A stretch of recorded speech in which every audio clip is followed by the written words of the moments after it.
Hello everyone, welcome to nursing chronicle setup channel. आज की इस वीडियो का हमारा सबसे फर्स्ट एमसीक्यू है, all of the following signs indicate dehydration except. हमें यहाँ पर डिहाइड्रेशन के कुछ साइन दिए गए हैं ऑप्शंस के अंदर, उसमें से कौन सा एक करेक्ट नहीं है। Option A dry mucous membrane, option B sunken appearing eyes, option C hypotension, option D bradycardia. Correct answer रहेगा आपका यहाँ पर ऑप्शन डी ब्रेडिकार्डिया, क्योंकि जब भी डिहाइड्रेशन की कंडीशन होती है तो वहाँ पर हमको देखने को मिलता है tachycardia. Tachycardia means heart rate जो होती है वो इंक्रीज होती है, जबकि हमें ऑप्शन में दिया गया ब्रेडिकार्डिया, जो कि गलत है। डिहाइड्रेशन के अंदर ब्रेडिकार्डिया नहीं होता है। इसके अलावा ड्राई म्यूकस मेम्ब्रेन भी देखने को मिलेगी, सनकन अपीयरिंग आइज भी होता है और हाइपरटेंशन भी होता है। अब हम देखेंगे कि डिहाइड्रेशन क्या चीज़ है। डिहाइड्रेशन के अंदर बॉडी के अंदर जो फ्लूइड है वो लॉस होता है। ऐसा बहुत सी कंडीशंस में हो सकता है, जैसे कि वॉमिटिंग, डायरिया, स्वेटिंग। इसके अलावा आपका फ्लूइड इंटेक ही कम है तो भी आपको डिहाइड्रेशन हो सकता है। नेक्स्ट क्वेश्चन है हमारा, विच of the following conditions will responsible for increasing in CVP. कौन सी ऐसी कंडीशन है जो कि रिस्पॉन्सिबल है सीवीपी के इंक्रीज होने के लिए। सीवीपी यानी कि सेंट्रल वीनस प्रेशर। सबसे फर्स्ट हमें यह पता होना चाहिए कि नॉर्मल रेंज इसकी क्या होती है, तो वो है 3 to 8 mm ऑफ Hg। यह जो है वो सीवीपी का नॉर्मल रेंज है। अगर 8 mm ऑफ Hg से ज़्यादा मिल रहा है तो यानी कि वहाँ पर सीवीपी लेवल इंक्रीज है। अब हम ऑप्शंस की तरफ बढ़ते हैं। सबसे फर्स्ट है हाइपरवॉलेमिया, यानी कि यह कंडीशन जो है वो है फ्लूइड ओवरलोड की। फ्लूइड ओवरलोड वाली कंडीशन के अंदर हमें सीवीपी इंक्रीज मिलेगा। इसके बाद हम देखेंगे कार्डियक टेम्पोनेंट। कार्डियक टेम्पोनेंट में क्या होता है कि फ्लूइड कलेक्शन हो जाता है पेरिकार्डियम लेयर के अंदर। पेरिकार्डियम के अंदर फ्लूइड कलेक्शन होने की वजह से वो हार्ट को कंप्रेस करता है, जिसकी वजह से कार्डियक आउटपुट डिक्रीज होता है। ऑप्शन सी की तरफ हम बढ़ेंगे तो वो है वेंट्रिकुलर फेल्योर। अगर वेंट्रिकल से फेल्ड है तो वो इजेक्ट आउट नहीं कर पाएंगे फ्लूइड को वेंट्रिकल से, जिसकी वजह से सीवीपी बढ़ेगा। इसलिए हमारा करेक्ट आंसर होगा यहाँ पर ऑल ऑफ द अबोव। यह तीनों ही कंडीशन ऐसी है जिसके अंदर की हमें सीवीपी का रेंज इंक्रीज देखने को मिलता है।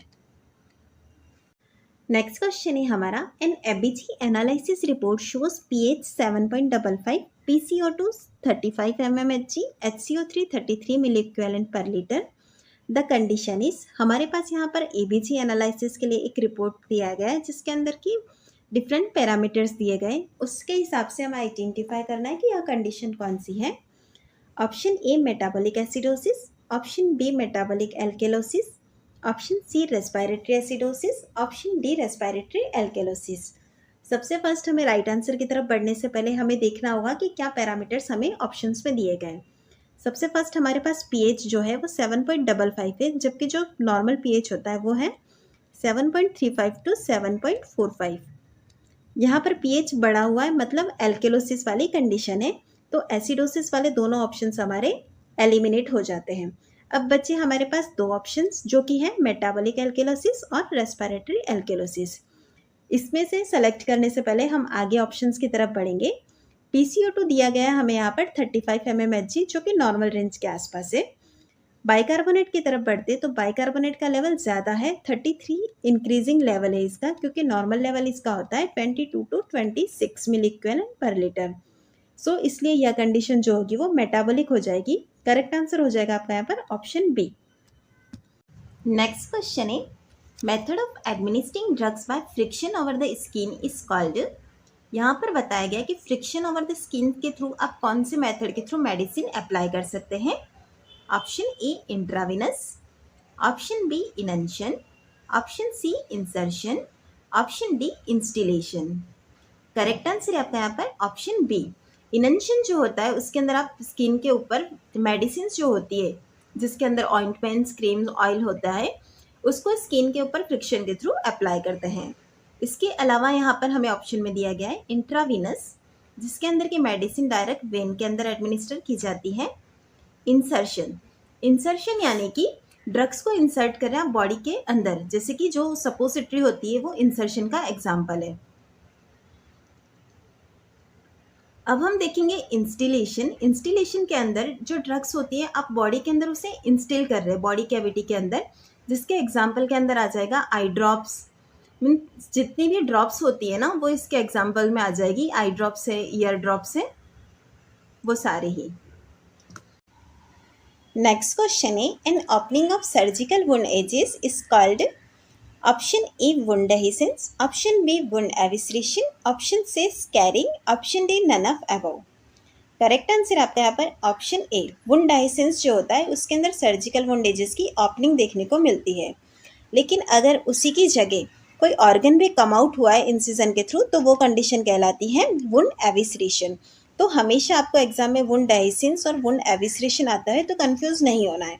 अगर कोई ऑर्गन कम आउट हुआ है यानी कि वो कंडीशन एविसरेशन वाली है। अब अगर इसी कंडीशन है तो वहाँ पर हमें क्या करना होगा, सबसे फर्स्ट तो हमें उसे कवर करना है, cover with sterile wet gauge.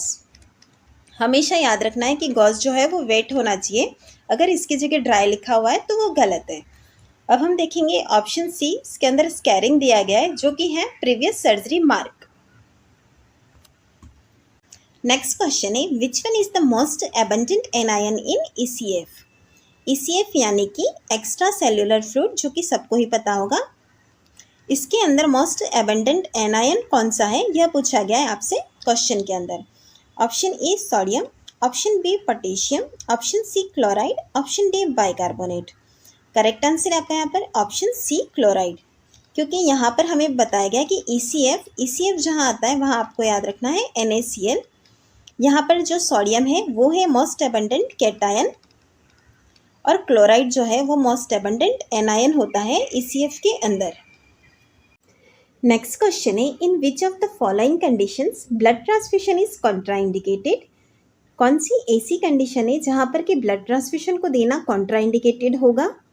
Option है हमारे bleeding haemorrhoids, option B haemorrhage, option C congestive cardiac failure, option D haemophilia. यहाँ पर आपका करेक्ट आंसर होगा option C congestive cardiac failure. Congestive cardiac failure के अंदर ऑलरेडी जो फ्लूइड है वो ओवरलोड आपको देखने को मिलेगा।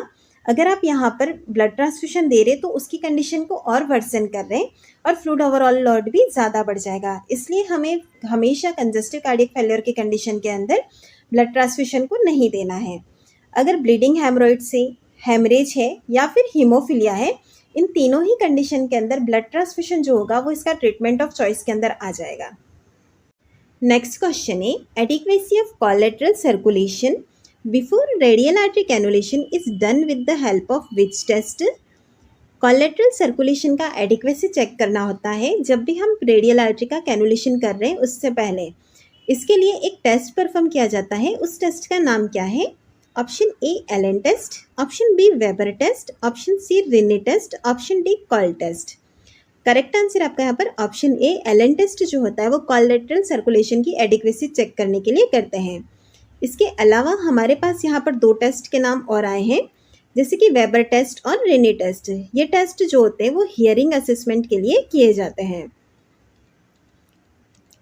नेक्स्ट है कॉल्ड टेस्ट। हॉट टेस्ट और कॉल्ड टेस्ट जो होते हैं वो यूरिन टेस्ट है। नेक्स्ट क्वेश्चन है, लेप्रोस्कोपी इज। लेप्रोस्कोपी क्या है। Option A visualisation of the abdominal organ through an opening in the abdominal wall, option B visualisation of the stomach, option C visualisation of the pelvic organ through the vaginal wall, option D visualisation of urinary bladder. Correct answer होगा आपका यहाँ पर option ए। Laparoscopy के अंदर visualisation होता है abdominal organ का, जिसके लिए ओपनिंग क्रिएट की जाती है एब्डोमिनल वॉल के थ्रू। इसके अलावा हमारे पास आया है ऑप्शन बी, जहाँ पर बताया कि विजुअलाइजेशन ऑफ द स्टमक, इसके लिए किया जाता है गैस्ट्रोस्कोपी। जहाँ पर भी स्कोपी आ रहा है एंड में, वहाँ पर याद रखना है आपको विजुअलाइजेशन किया जा रहा है वहाँ पे। नेक्स्ट ऑप्शन सी में हमें बताया गया कि विजुअलाइजेशन कर रहे हैं हम पेल्विक ऑर्गन का थ्रू द वेजाइनल वॉल। इसके लिए जो टर्म होती है वो होती है कल्डोस्कोपी। नेक्स्ट डी के अंदर हमें बताया गया है visualisation of the urinary bladder, जो कि है सिस्टोस्कोपी। अगर आपसे पूछा जाए सिस्टोस्कोपी क्या है तो इसके अंदर होता है visualisation of the urinary bladder. Next question है हमारा, find out the incorrect statement regarding colostomy irrigation. Colostomy irrigation के लिए इनकरेक्ट स्टेटमेंट कौन सा है, इसको फाइंड आउट करना है। ऑप्शन ए है हमारा it is a clean procedure, Option B, NS and water can be used to irrigate the stomach. Option C, as the fluid moves, cramps can happen. Option D, irrigation is recommended for patient with stomach prolapse. हमें यहाँ पर incorrect statement identify करना है, तो वो है option D, क्योंकि यहाँ पर दिया गया है स्टमल प्रोलेप्स के अंदर इरिगेशन दिया जाता है ऐसा, जबकि स्टमल प्रोलेप्स जब होता है वो इंक्रीज करता है रिस्क ऑफ प्रोलेप्स के लिए, इसलिए यहाँ पर हम इरिगेशन नहीं देते हैं, इंक्रीज होती है रिस्क ऑफ प्रोलेप्स के लिए। इसके अलावा जो तीनों ही ऑप्शन दिए हैं यह तीनों ही करेक्ट है। नेक्स्ट क्वेश्चन है हमारा, find out the true statement regarding I irrigation. इस क्वेश्चन में हमें पूछा गया है कि आई इरिगेशन के लिए ट्रू स्टेटमेंट कौन सा है। Option A, irrigate right eye first then left eye. Option B, irrigate from outer canthus to inner canthus. Option C, most commonly using solution for eye irrigation is mannitol. Option D, irrigate least infected eye first then more infected eye. यहाँ पर जो true statement है वो है option D. हम जब भी आई irrigation करते हैं तो सबसे फर्स्ट लिस्ट इन्फेक्टेड आई को इरिगेट करेंगे, उसके बाद मोर इन्फेक्टेड आई का इरिगेशन होता है। यहाँ पर राइट और लेफ्ट दिया गया ये गलत है, क्योंकि हम इन्फेक्शन के अकॉर्डिंग आई का इरिगेशन करते हैं। इरिगेशन का जो प्रोसीजर होता है सबसे फर्स्ट हम इनर कैंथस में करते हैं फ्रॉम आउटर कैंथस, तो ये वाला स्टेटमेंट भी हमारा रॉन्ग होगा। मोस्ट कॉमनली यूजिंग सॉल्यूशन जो है यहाँ पर मैनिटोल दिया गया है, जो कि गलत है। मोस्ट कॉमनली यूजिंग सॉल्यूशन जो होता है वो है इसका NS और 2% बोरिक एसिड, 2% बोरिक एसिड और 1% सिल्वर नाइट्रेट भी है। नेक्स्ट क्वेश्चन है हमारा, type of assessment in which more data is collected about already identified problem is. ऐसा कौन सा टाइप ऑफ असेसमेंट है जिसके अंदर कि हमें और डाटा कलेक्ट करने की ज़रूरत है लेकिन वह प्रॉब्लम ऑलरेडी आइडेंटिफाइड हो चुकी है। Option A, time lapsed assessment. Option B, initial assessment. Option C, emergency assessment. Option D, focus assessment. Correct answer है आपका यहाँ पर option A, time lapsed assessment. इसके अंदर हमें और डाटा कलेक्ट करने की ज़रूरत होती है बट प्रॉब्लम्स ऑलरेडी आइडेंटिफाइड है, तो वो कहलाता है टाइम लैप्स्ड असेसमेंट। नेक्स्ट हमारे पास आया इनिशियल असेसमेंट। इनिशियल जो कि नाम से इंडिकेट कर रहा है कि स्टार्टिंग फेज में जो लिया जाता है असेसमेंट के लिए, उसे हम कहते हैं initial assessment.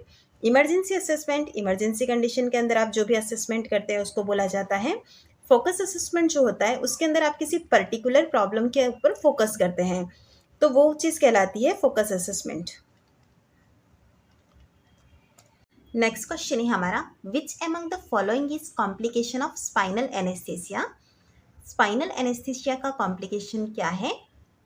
Option A, tachycardia. Option B, hypertension. Option C, hypotension. Option D, dyspnoea. Correct answer होगा आपका यहाँ पर ऑप्शन सी, हाइपोटेंशन। जब भी हम स्पाइनल एनेस्थीसिया देते हैं किसी पेशेंट को तो उसके अंदर हमें दो न्यूरोलॉजिकल कॉम्प्लिकेशंस देखने को मिलते हैं। एक तो होता है हाइपोटेंशन।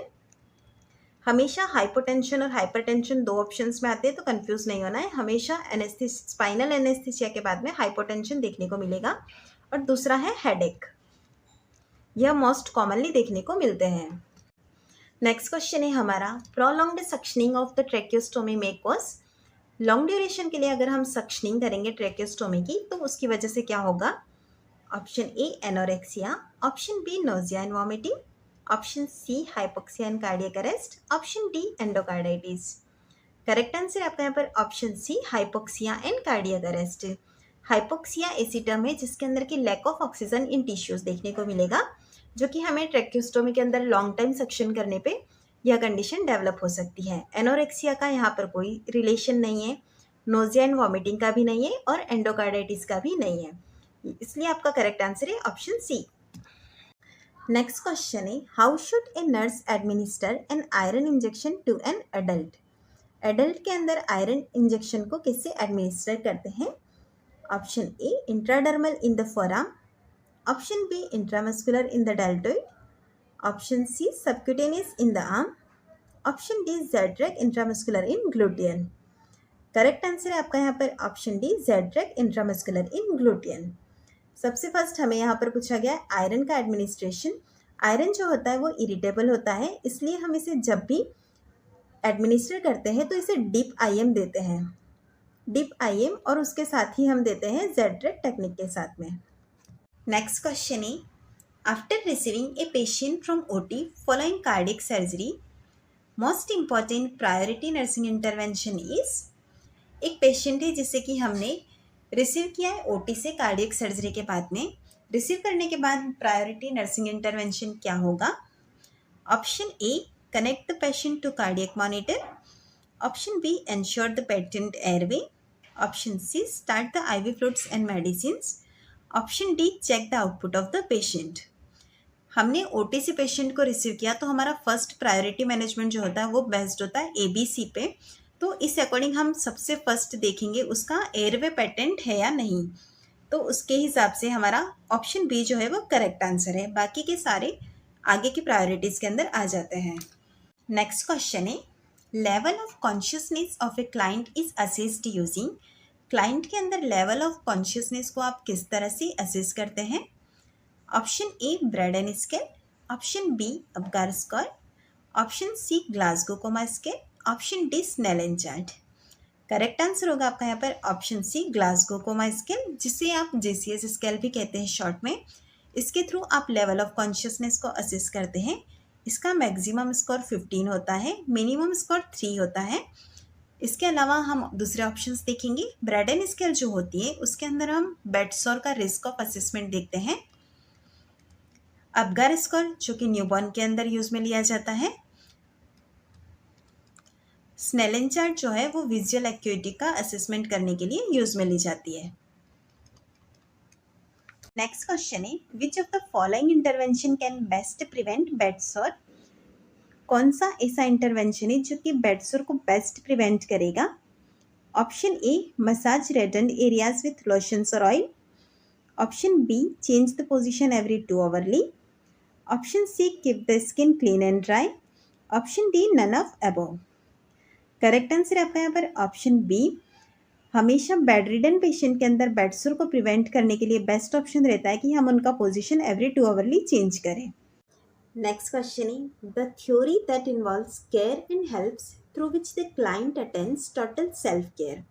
ऐसी कौन सी थ्योरी है जिसके अंदर कि आप केयर और हेल्प्स के थ्रू क्लाइंट को टोटल सेल्फ केयर अटेंड करने के लिए फोकस्ड है? Option A, Nightingale theory. Option B, Orem's theory. Option C, Roy's theory. Option D, Peplau's theory. Correct answer आपका यहाँ पर ऑप्शन बी, ऑरेम्स थ्योरी जो है वो है सेल्फ केयर डेफिसिट थ्योरी। तो करेक्ट आंसर है आपका यहाँ पर ऑप्शन बी।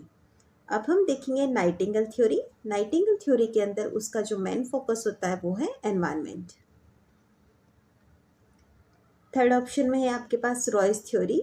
रॉयस के अंदर रॉयस ने रॉयस एडेप्टेशन मॉडल दिया था।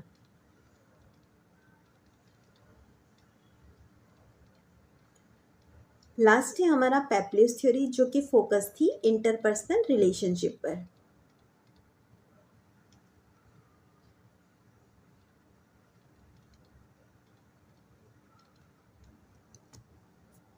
नेक्स्ट क्वेश्चन है, a postoperative patient receives a stat dose of injection pethidine intramuscularly. After 1 hour the nurse checks on pain relief. Which step of the nursing process is the nurse using here? Question है हमारा, एक post operative patient है जो कि state dose receive किया उसने injection पिथिडीन का intramuscular. 1 घंटे के बाद उसके अंदर नर्स चेक करती है कि इसका पेन रिलीफ हुआ है या नहीं। यहाँ पर हमसे पूछा गया है कि यह जो है वो कौन सा स्टेप है नर्सिंग प्रोसेस का जो कि नर्स यूज कर रही है। Option A, evaluation. Option B, assessment. Option C, planning. Option D, implementation. Correct answer है आपका यहाँ पर ऑप्शन ए, इवैल्यूएशन, क्योंकि नर्स ने पहले इंजेक्शन पिथिडीन एडमिनिस्टर कर दिया है, उसके बाद चेक कर रही है कि पेन रिलीफ हुआ है या नहीं। तो यह जो स्टेप है वो है हमारा इवैल्यूएशन का फेस है।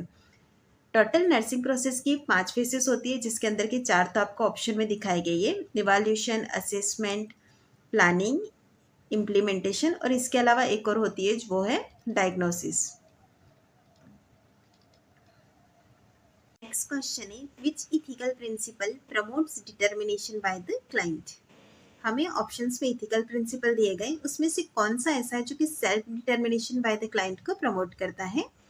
Option A, autonomy. Option B, justice. Option C, fidelity. Option D, beneficence. Correct answer आपका यहाँ पर ऑप्शन ए, ऑटोनॉमी मीन्स होता है self determination of the client. Justice जिसका मीनिंग है ट्रीट इक्वली। फिडेलिटी यानी कि फेथफुलनेस, बेनिफिशियंस यानी कि doing good for the client,